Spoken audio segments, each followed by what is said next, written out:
உங்ககிட்ட self confidence மட்டும் இல்லைன்னு வச்சுக்கோங்க, நீங்க எந்த டெசிஷன் எடுக்கும் போதும் உங்களால கிளாரிட்டியா ஸ்ட்ராங்கா இருக்க முடியாது. அப்பதான் டவுட்ஸ் எல்லாம் வரும், ஆங்ஸைட்டி வரும், நிறைய ஓவர் திங்கிங் பண்ணுவோம் நெகட்டிவா. ஸோ உங்களோட செல்ஃப் கான்ஃபிடன்ஸை எப்படி பில்ட் பண்றது? ஃபர்ஸ்ட் ஸ்டெப், டெய்லி சின்ன சின்ன டாஸ்க்கை வந்துட்டு நீங்க செட் பண்ணுங்க. ஒரு 5 மினிட்ஸ்ல கம்ப்ளீட் பண்ற மாதிரி டாஸ்க்கா அது இருக்கணும். 5 மினிட்ஸ்ல அந்த டாஸ்க்கை கம்ப்ளீட் பண்ணிட்டு ஆஹா நான் கம்ப்ளீட் பண்ணிட்டேன் அப்படின்னு சொல்லி பிரைனுக்கு ஒரு சிக்னல் கொடுங்க.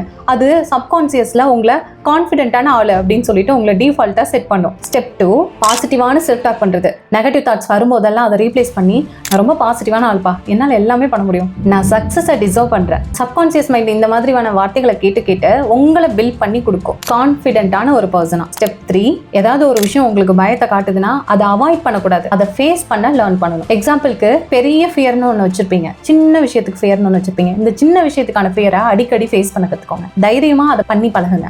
அதுக்கப்புறம் உங்களுக்கு பெரிய ஃபியர், எக்ஸாம்பிளுக்கு பப்ளிக் ஸ்பீக்கிங் போகிறதுக்கு ரொம்ப பெரிய பயமாக அதை நீங்கள் வச்சுருக்கீங்க அப்படின்னா, இந்த சின்ன சின்ன ஃபியர்லாம் நீங்கள் ஃபேஸ் பண்ண கற்றுக்கிட்டீங்களா, ஃபேஸ் பண்ணி அது இல்லாமல் பண்ணீங்கல்ல ஃபியரை, அதே மாதிரி அந்த பெரிய விஷயத்துக்கும் திரும்ப திரும்ப நீங்கள் பண்ணும்போது ஒரு 4 டைம்ஸ் 5 டைம்ஸ் தான், அதுக்கப்புறம் அந்த ஃபியர் காணாமல் போயிடும். நீங்கள் எப்போ அந்த விஷயத்தை ஃபேஸ் பண்ண தைரியமாக போகிறீங்களோ அப்போ தான் உங்களுக்கு அந்த ஃபியர் காணாமல் போகும், கரேஜ் பில்ட் பண்ணி கொடுக்கும். ஸோ இந்த மாதிரியான கரேஜ் பில்ட் பண்ணுறதுக்கு, உங்களோட ஃபியரை சுத்தமாக கிளியர் பண்ணுறதுக்கு 30 days mind set transformation programming நான் பண்ணிகிட்ருக்கேன்.